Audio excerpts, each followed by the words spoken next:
Thanks for staying with us at this hour. I am Shegun Ujumo with the news making the headlines.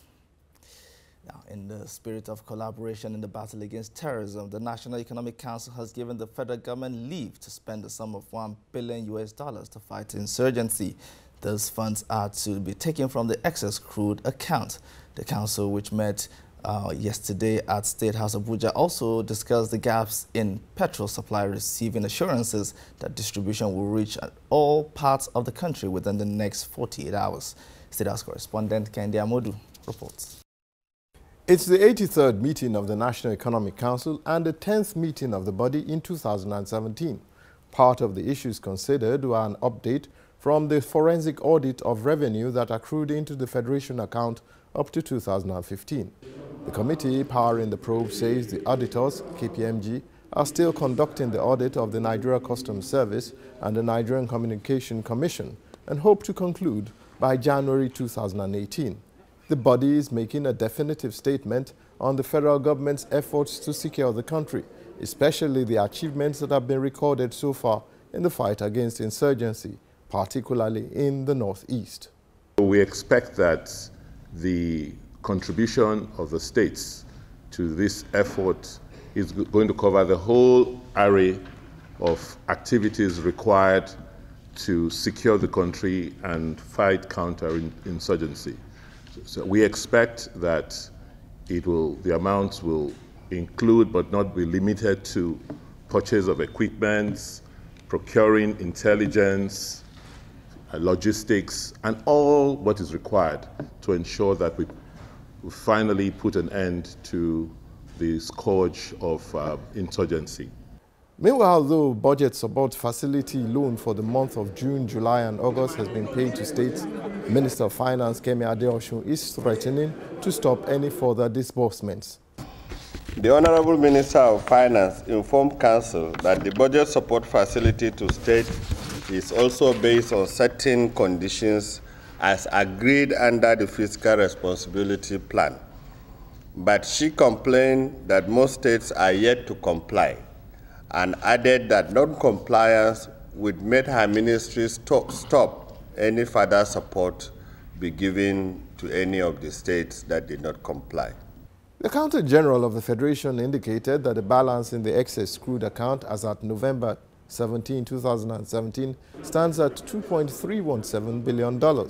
Similarly, funds accruing to the Stabilization Fund account have risen to 7.78 billion naira as at 13th December 2017, while the Natural Resources Development Fund account has about 106.98 billion naira saved up.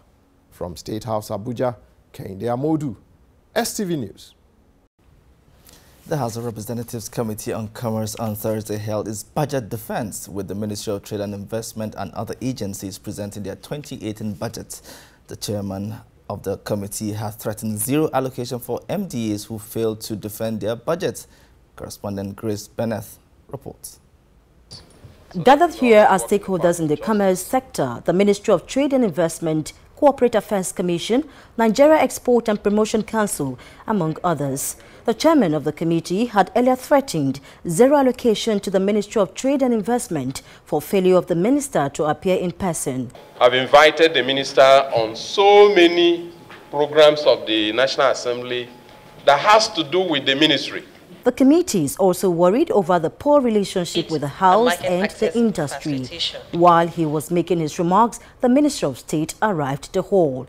Let us know whether the ministry can operate without oversight. Due respect and much respect, there is no way our ministry can function without oversight, either from the House or from the Senate. She gave a breakdown of the 2017 budget performance, but was not allowed to defend the 2018 budget. 0.97 was released, which is 35%. There's an expenditure of 224,880,172. Other agencies like the Nigeria Export Promotion Council, Oil and Gas Free Zone had their presentation. For the NEPC, the committee sought explanation to how monies running into millions were expended for local travel alone. Request for details of what constitutes local travel and transport training. You are talking about something close to 700 million. It's not making sense. One is local travel and transport training. So all those projects, activities, and sub-activities are highlighted at page 16. 2018, it would not be necessary to provide for my agency for personnel costs and overhead costs. The Committee on Commerce is one out of many committees yet to have their budget defense. From the National Assembly, Grace Bennett, STV News, Abuja. Chairman of the Economic and Financial Crimes Commission, Ibrahim Magu, and the Director General of the Department of State Services, Lawat Daura, have appeared before the Senate Investigative Panel on the clash of operatives from both agencies. The Senator Francis Ali McKenna-led committee took the submissions of the two officers in camera because of what the panel described as the sensitive nature of the investigation. The Senate had on November 22nd set up an ad hoc committee to probe the clash in Abuja between the operatives of the Economic and Financial Crimes Commission and the Department of State Services over the aborted arrest of the former boss of the DSS, Itai Kwenyong, and the former National Intelligence Agency boss, Ayo Oke. For me, I would prefer that we should do this in openly for people, for Nigerian people to see it, because there is nothing that is secret that they've not done. Because it's a shame on us, on all of us, for sister security to be fighting dirty in the street, which means that they don't have the what we can call the esprit de corps. There must be esprit de corps in the military. They have esprit de corps in the sister corps. They should also have esprit de corps. So for them to fight dirty in the public, then they should tell us what led to that dirty fight. Chairman, I really don't know. There was no street fight. There was no dirty fight. We did not fight anybody. Yeah, so the reference to dirty fight, street fight, I don't think it's proper, sir. With due respect, sir. Okay, good. There was never a street fight. My men went there. They were not allowed to execute the due warrant of arrest and the search warrant, and we waited for some time, and we withdrew quietly. So there was no fight, sir. Anti-corruption experts have urged media practitioners to cross-check facts when approached by whistleblowers.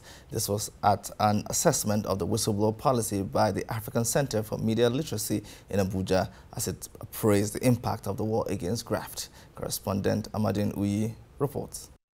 The war against corruption has led to the recovery of several billions of naira in the last 2 years.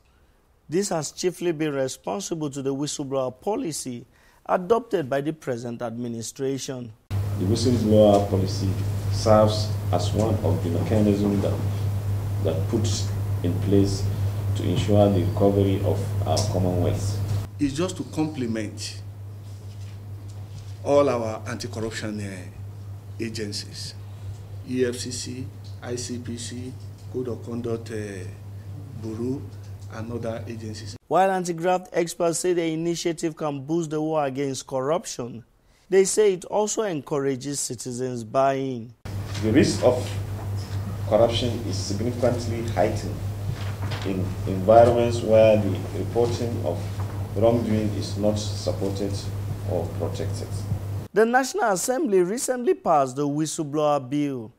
The bill enables media professionals to work with whistleblowers in official capacity.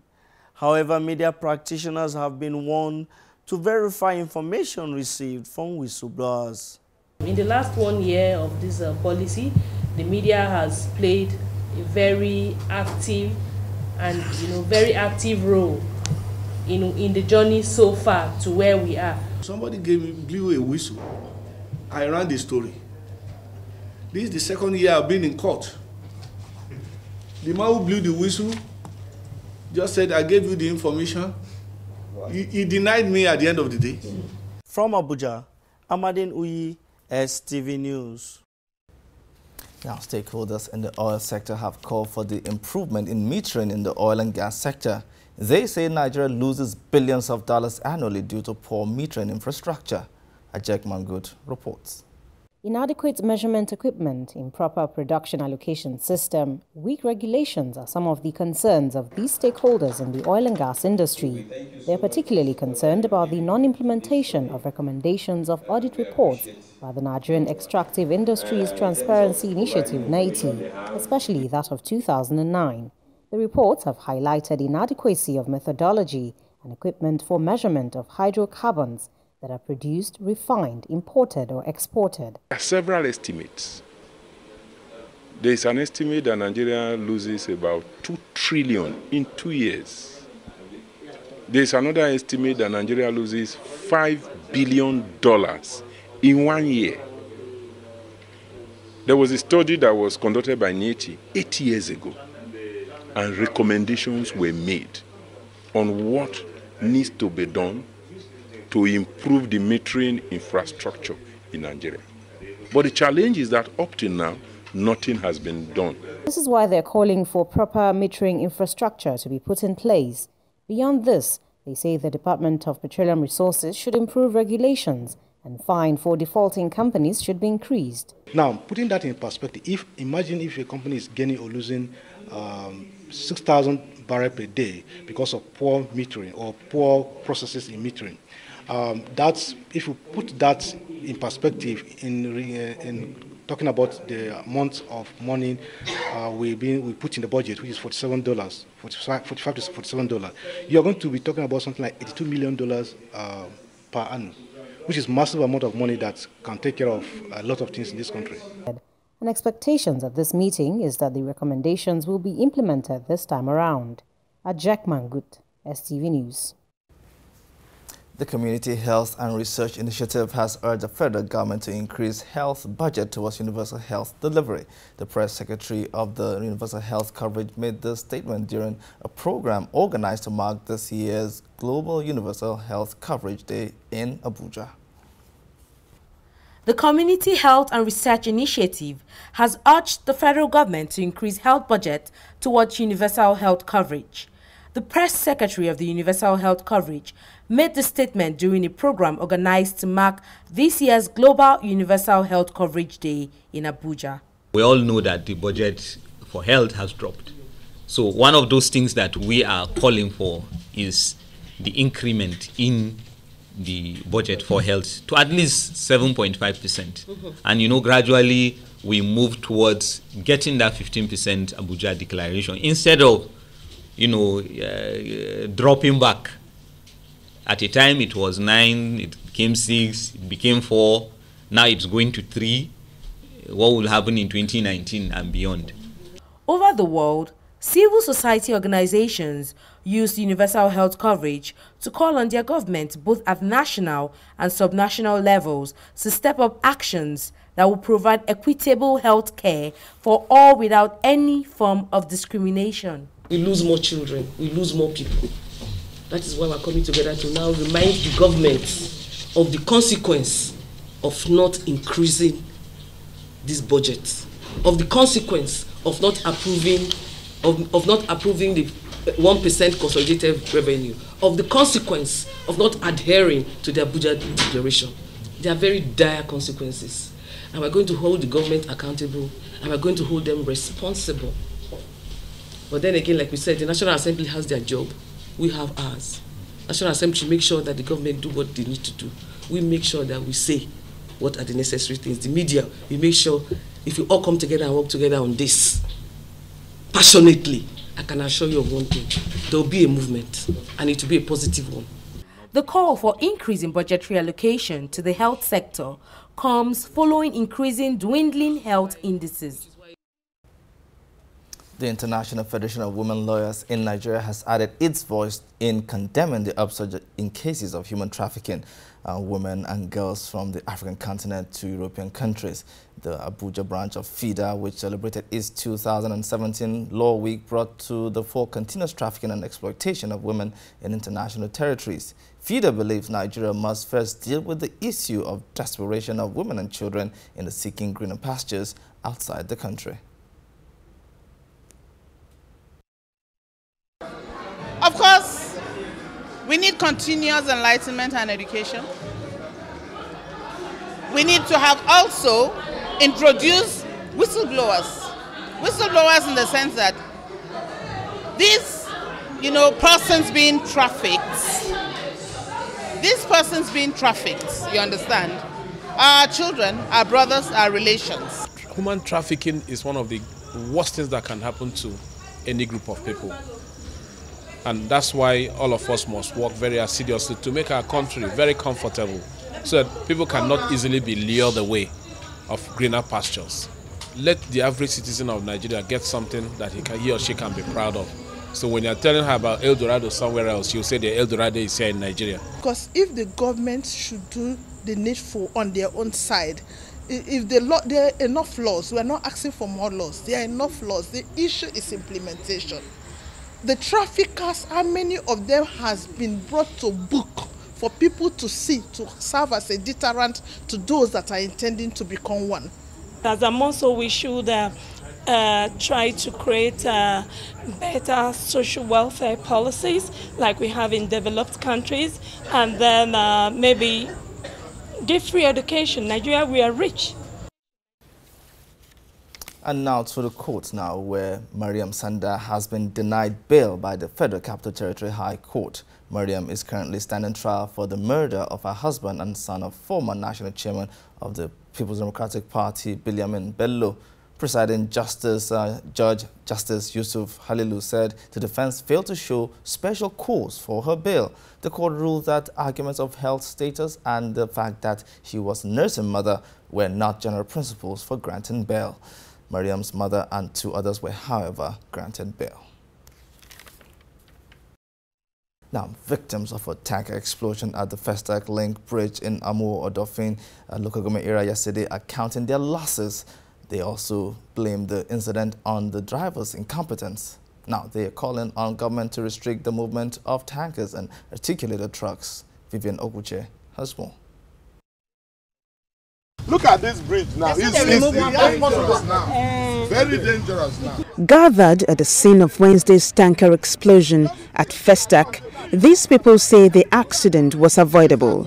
They accuse the local government of laxity.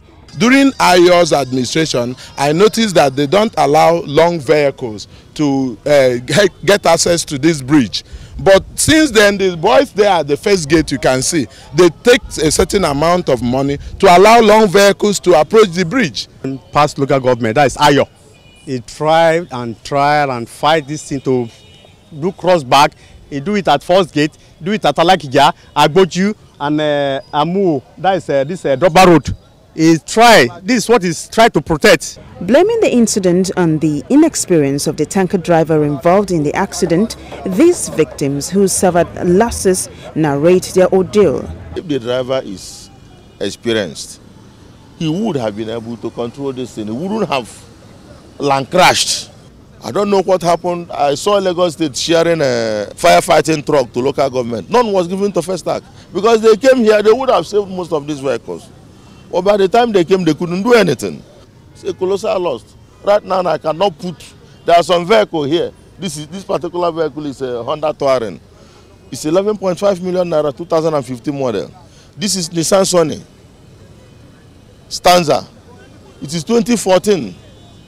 It's 9 million. It affected my vehicle that I was driving. My brother was badly injured on his leg. He's still in the hospital. We took him to one other hospital somewhere in Okota. They will later relocate him now to General Hospital as this morning. Beyond losing his furniture store, this victim says he is being threatened by some customers and is asking for police protection. No, I want people to help out. I'm tired because people are threatening me all over. Because all my house, everything is burned already. Commuters are also asking government to fix the now fragile Festac Link Bridge to avoid further loss of lives and property. Vivian Oguche for STV News. Very, very tragic scenes there. STV AM News at 7 continues shortly. Stay with us. Deep flooded and going by GMET prediction.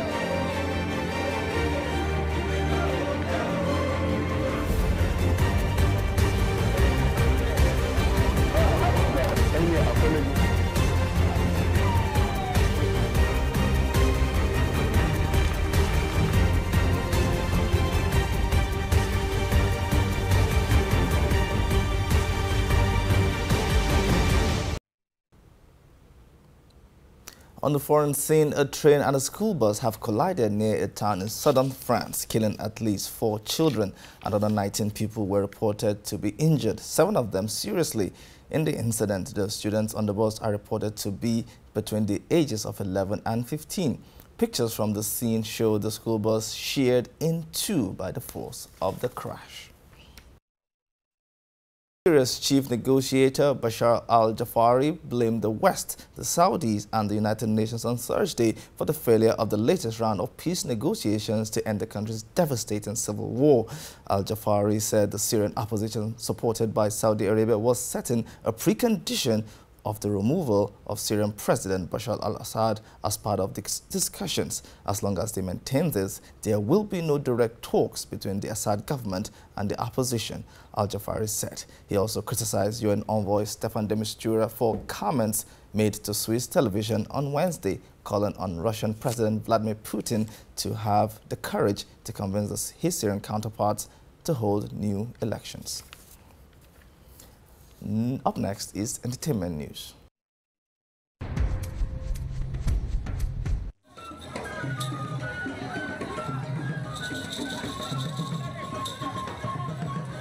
Grooming kids at an early stage in life to appreciate and imbibe cultural values was the theme of the day at the just concluded Cultural Day and End-of-Year Party. Organizers of the event, Emenike Ogo and his wife, shared their take on why children require a healthy knowledge of their culture at an early age.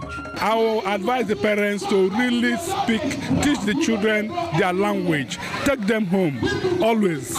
Let them go to their villages so that they will really know where they're from. If you ask some of them, where are you from? They will tell you, I'm from Surulere. Meanwhile, the guy is from the east. You understand? And you tell even the parent too. A lot of parents are very happy seeing their kids speaking their language. Even the greeting alone, they were so happy. Culture is the way people live, what they wear, and what they eat, and so on. By organizing this event, it has improved African culture by teaching the children where they come from, the kind of clothes they wear from different tribes, like Edo, Igbo, Yoruba, and Hausa. So by watching other tribes, they learn what others do in their villages and in their culture. Some of the children reveal how impactful the event has been. From this event, I have learned that Nigeria is one and we should be together as one. I have learned that Nigeria has cultural diversity and unity, and the language we speak, so wherever we are one. Cultural Day, I have learned that Nigeria is blessed and has so many languages, the way they dress and the way they speak. The event featured numerous cultural performances to entertain parents and teachers.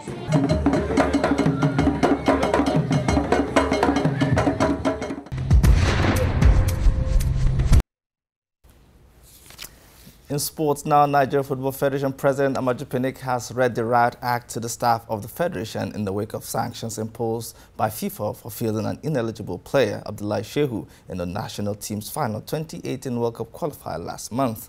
Abdullahi Shehu was automatically suspended for the game versus Algeria in Constantine after receiving 2 yellow cards, but featured due to an administrative lapse on the part of the Nigeria Federation. Despite Nigeria being forced to forfeit the points they earned against Algeria on match day 6, they ended with 13 points, 5 more than the nearest challengers, Zambia. Super Eagles hopeful Noah Bazi made his first appearance for Hanover in 8 months in their 3-1 loss to Hertha BSC on Wednesday night. The winger had been suffering from a chronic knee injury since March, which prevented him from making his debut for the Super Eagles in their 1-1 draw with Senegal at the Hive Stadium. Bazi featured for the first time this season when he was introduced at halftime with his team trailing 2-0 and received a caution 5 minutes later. And that's it on STV AM News at 7. Many thanks for watching. I am Shegun Ujumu. Today on STV continues in a moment. Good morning.